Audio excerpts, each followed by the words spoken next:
अरे आशीर्वाद अभियान चलाया उन्होंने। बढ़िया वाला आशीर्वाद इनको गांव में अभी मिलने जा रहा है, जाए नहीं। जो गांव गोद लिए वो गांव गोद लिए वाला बचवा ढूंढ रहा है इनको। मैं तो कुटैया होगा इनका, कुटैया। तो अब ये जाए ना पब्लिक के पास, डरियाए जा रहे हैं, 10 को राइफलदारी लेके जा रहे हैं। हम लोग हाथ जोड़ के खाली हाथ घूमते हैं। गाड़ी अगर नहीं पलटी होती तो सरकार पलट जाती। और ये तो एक वानगी है। आप कैसे भूल गए कि अयोध्या में भी विधायक को दौड़ा दौड़ा के मारा गया था पिछला लॉकडाउन में। देश किस ओर जाएगा उसकी रचना कर देता है ब्राह्मण, और ब्राह्मण ने अब रचना कर दिया है। जब जनता आपको सम्मान देती है तो राजगद्दी पे बैठा देता है, और जब जनता को आप अपमानित करोगे तो जनता आपको धरातल में मिला है। न सरकार ब्राह्मणों की रक्षा कर पा रही है, न ब्राह्मणों के मान सम्मान की रक्षा कर पा रही है। पंडित जी भी कह रहा है कि समाजवादी 351 पार होगा, और जनता भी कह रहा है कि 351 पार होगा। तिलक तराजू और तलवार, इनको मारो जूते 4। अरे ब्राह्मण तो देश की नीति का व्यवस्था करता है। उत्तर प्रदेश में चुनाव है तो साम दाम दंड भेद सारी नीतियां अपनाई जाएंगी, और लगातार तमाम सियासी पार्टियां अपनी अपनी जातियों को लेकर के जो समीकरण होता है बांधने शुरू कर दिए हैं। एक तरफ मायावती जी ब्राह्मणों को याद कर रही हैं क्योंकि चुनाव आने वाला है, तो ब्राह्मण यूपी में लगभग 12 से 13% हैं, और लगभग 150 सीटों पर ब्राह्मणों का वर्चस्व है कि 150 सीटों पर ब्राह्मण डिसाइड करते हैं कि किसकी वहाँ पर जीत होगी, किसकी हार होगी। तो हमारे साथ मौजूद हैं मनमोहन झा गामा जी, जो साहिबाबाद प्रभारी हैं, उपाध्यक्ष हैं समाजवादी पार्टी के। इनसे बात करना बहुत दिलचस्प होगा क्योंकि ये भी एक ब्राह्मण है। तो ब्राह्मणों का वोट बैंक यूपी में कहाँ जा रहा है, इनसे बेहतर कौन बताएगा। स्वागत है सर आपका। ओम क्लीम नंदादि गोकुल त्राता दाता दरिद्र भंजनम सर्व मंगलदायक च सर्व काम प्रदायक ओम श्री कृष्णाय नमः। थोड़ा मतलब बता दीजिए। जब जब इस धरती पर आताताइयों ने अपना पांव फैलाया है, जब साधु और संत ब्राह्मण अपने आप को असहाय महसूस किया है, फिर उसने नारायण को याद किया, और नारायण को जब याद किया था तो द्वापर युग में प्रभु श्री कृष्ण आए थे। और आज उत्तर प्रदेश की दुर्दशा इसी तरीके का है। न सरकार ब्राह्मणों की रक्षा कर पा रही है, न ब्राह्मणों के मान सम्मान की रक्षा कर पा रही है, न उसकी आर्थिक स्थिति को जहां तक हो सके कमजोर करने का प्रयास ये सरकार कर रही है। हमने कभी सुना था कि हमारे धर्मों पे जजिया टैक्स लगा करता था, और आज योगी बाबा की सरकार में बनारस के अंदर में हमारे ब्राह्मणों पे भी टैक्स लग रहे हैं, जो कहीं ना कहीं इस संस्कृति के खिलाफ है। इसका विरोध पूरा ब्राह्मण समाज कर रहा है। और रहे जहाँ तक बहन जी की बात, आदरणीय सतीश मिश्रा जी की बात, कैसे भूल जाएगा वो ब्राह्मण। तिलक तराजू और तलवार, इनको मारो जूते 4। अरे ब्राह्मण तो देश की नीति का व्यवस्था करता है। देश किस ओर जाएगा उसकी रचना कर देता है ब्राह्मण, और ब्राह्मण ने अब रचना कर दिया है कि इस प्रदेश की भलाई यदुवंशी अखिलेश के हाथ में है। अगर हम सुदामा हैं तो वो कृष्ण है, और इस तरीके से हमारा उनका रिश्ता बनता रहेगा, चलता रहेगा, और उत्तर प्रदेश तरक्की के राह पे होगा। बीजेपी के एक नेता है, विधायक है, उनके साफ तो ये कहना है कि अत्याचारियों का जो है विनाश करने के लिए मोदी रूपी जो है राम के रूप में अवतारित हुए हैं, और उधर जो योगी आदित्यनाथ जो है वो हनुमान है। तो आप इसको कैसे देखते हैं? जो उत्तर प्रदेश में बैठी सरकार है, योगी बाबा, इन्हें तो आप दुशासन की नजर से देखो। केंद्र में बैठी हुई मोदी जी भीष्म पितामह की स्थिति में है, और गृह मंत्रालय महोदय जो हमारे क्या कहते हैं उनको, अमित शाह जी, वो सेम दुर्योधन की स्थिति में है। हमारे प्रदेश की मां बहनों की इज्जतें लूटी जा रही है, व्यापारियों का अपहरण हो रहा है, कारोबार चौपट है, और उसके बावजूद भी ये दुशासन दुर्योधन का पीठ, भीष्म पितामह का पीठ, भीष्म पितामह दुशासन का पीठ थपथपाने का काम करता है। इससे पता चलता है कि उत्तर प्रदेश की जनता के साथ कितना भद्दा मजाक कर रही है। लेकिन मोदी सरकार जो है बार बार ये दावा कर रही है कि योगी की सरकार में जो है ऐसा कुछ हुआ ही नहीं। पिछले जो सालों में जो नहीं हो पाया वो योगी के साल में हो पाया, मात्र साल में? बिल्कुल हुआ हुआ। इससे ज्यादा मातम और हो क्या सकता है? यही तो हुआ इस सरकार की एक उपलब्धि। और सवाल है मेरा कि जो विकास दुबे एक ब्राह्मण समुदाय से आते थे, उनका एनकाउंटर जब योगी सरकार ने करवाया था, मतलब जो गाली पलट गई थी, तो कहा जाता है कि ब्राह्मण उससे और ज़्यादा नाराज हो गए। लगभग एक आंकड़ा है कि यूपी में योगी राज में लगभग 500 से 600 ब्राह्मणों का मतलब उनके ऊपर अत्याचार हुआ है, कहीं ना कहीं वो मतलब डेथ हुई है उनकी, मर गए हैं वो। तो ब्राह्मण सभा इससे लेकर भी खिलाफ है क्या? ब्राह्मण जो महासभा होती है, देखिए, ब्राह्मण गलत का समर्थन कभी नहीं करता, चाहे वो उसकी अपनी बिरादरी हो या बाहर के लोग हो। लेकिन अगर विकास दुबे बना, दुर्दांत विकास दुबे बना, तो वो किसने बनाया? भारतीय जनता पार्टी ने बनाया। भारतीय जनता पार्टी की मंत्री की हत्या थाने में हो जाती है, गवाह पलट जाता है। और आज जब विकास दुबे आत्मसमर्पण कर देता है, न्याय की बात करेगा ब्राह्मण। आत्मसमर्पण, वो भी महाकाल के दरबार में आत्मसमर्पण होता है। उसके बाद क्या न्यायिक प्रक्रिया है? आप उसे कोर्ट ले जाएं। गाड़ी अगर नहीं पलटी होती तो सरकार पलट जाती। तो कहीं ना कहीं ये सोची समझी प्रायोजित एनकाउंटर था। इसका विरोध ब्राह्मण समाज करता है। लेकिन मनमोहन झा जी, मेरा एक सवाल है यहाँ पे कि जिस तरीके से आप कह रहे हैं कि ब्राह्मण जो है किसी के लुभावने में नहीं जाएगा है, और जिधर जाता है पासा पलट जाता है, तो मेरा कहना यह है कि पिछली जब सरकार रही, योगी जी की जो सरकार रही, उस वक्त आप लोगों का मत क्या था? कब योगी जी की पिछली सरकार जब रही? जो चल रहा है, जब 17 में चुनाव हुआ था तो आप लोगों ने वोट दिया था ना उन्हें? बिल्कुल, वोट उन्हें मिला था। उन्होंने ठगा है, वोटों को ठगने का काम किया कि आप ब्राह्मण देवता हो हमारे, आप पूजनीय हो, आपका सम्मान होगा।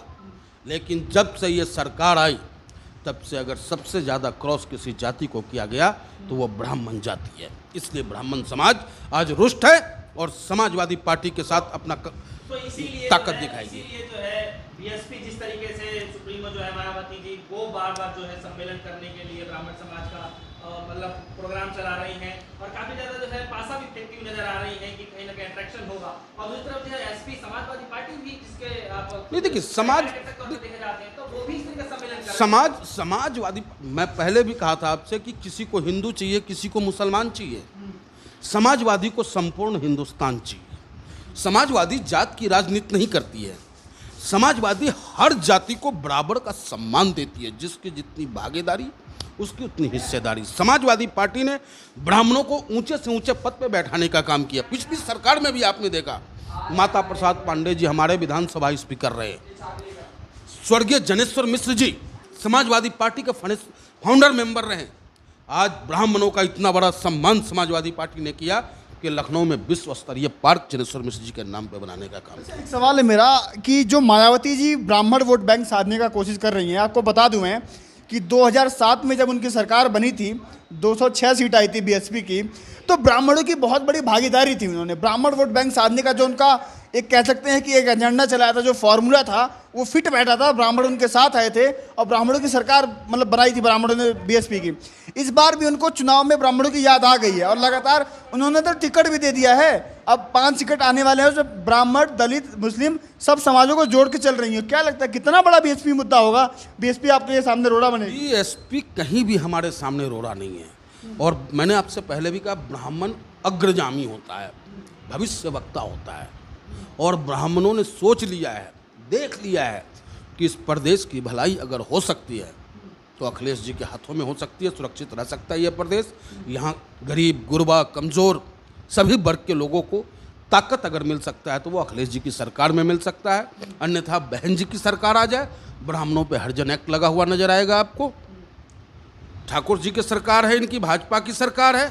आज ब्राह्मण त्राही कर रहा है, त्राही कर रहा है कि हे नारायण आओ और हमारी रक्षा करो। तो हुआ बबुआ का जो खेल था पिछले समय में, अब क्या दोबारा से एकजुट होकर के संघर्ष करेंगे क्या? नहीं, देखिए, ये तो राष्ट्रीय स्तर का निर्णय है, इस पे मैं कुछ कह नहीं सकता। लेकिन मैं इतना जरूर आपसे कहूँगा, एजेंडा चलाया जा रहा है क्योंकि जिस तरीके से ममता बनर्जी जो है दिल्ली आई हैं, बातचीत कर रही हैं कि सारी पार्टियों को एकजुट करके जो है वर्सेस जो है वो 2024 की तैयारी आप लेके चले। बेस जो यहीं से बेस उत्तर प्रदेश का बेस तैयार है। उत्तर प्रदेश की जनता आदरणीय अखिलेश यादव जी को मुख्यमंत्री के रूप में पसंद करती है। एक और सवाल है, जिला पंचायत चुनाव होने से पहले उन्होंने तो पहले जिला पंचायत में बीएसपी ने अपने कैंडिडेट उतारे नहीं, उन्होंने मना कर दिया कि बीएसपी चुनाव नहीं लड़ रही है इसमें जिला पंचायत में। उन्होंने कहा कि अगर सपा को हराने के लिए मुझे किसी से भी गठबंधन करना पड़े तो मैं करूंगी। तो क्या लगता है कि भाजपा और बीएसपी तो कहीं एक नहीं होने आ रहे हैं आप लोगों के लिए? अब बताइए, जो बात हम कहते वो आप ही कह दिए। नहीं, ऐसा समीकरण देखा जा रहा है। देखा नहीं जा रहा है, जिला पंचायत के चुनाव में आपको साफ नजर आया है। जनता समाजवादी पार्टी को ताकत देती है। बहन जी अपने उम्मीदवार को जिला पंचायत के अध्यक्ष के लिए खड़ा नहीं करती हैं। साफ समर्थन है, खुला समर्थन है। और इन्होंने कई बार, इनके कई ऐसे बयान हैं जिसमें साफ इन्होंने कहा है कि आवश्यकता पड़ी तो मैं भारतीय जनता पार्टी की मदद करूंगा समाजवादी पार्टी को रोकने के लिए। लेकिन उत्तर प्रदेश की जनता समाजवादी को चाहती है।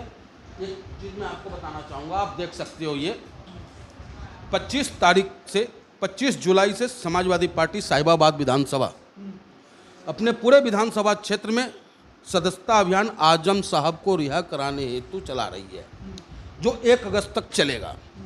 इसमें आप देख सकते हैं कि हिंदू, मुस्लिम, ब्राह्मण, यानी कि जब मैं लोगों के बीच गया तो हमें पता चला कि भाई लोग तो हमारे अखिलेश जी को चाह रहे हैं। ब्राह्मण की भूमिका इसमें बढ़ चढ़ के, सभी समाज के लोग हस्ताक्षर अभियान कर रहे हैं कि भाई आजम साहब समाज के, देश के नेता हैं, वो किसी एक व्यक्ति विशेष के नेता नहीं है।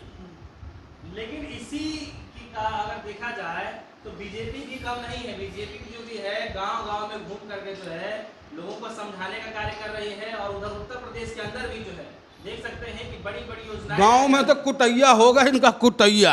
आशीर्वाद लेने जा रहे हैं, आशीर्वाद अभियान चलाया उन्होंने। बढ़िया वाला आशीर्वाद इनको गांव में अभी मिलने जा रहा है। जाए नहीं, जो गांव गोद लिए वो गांव गोद लिए वाला बचवा ढूंढ रहा है इनको।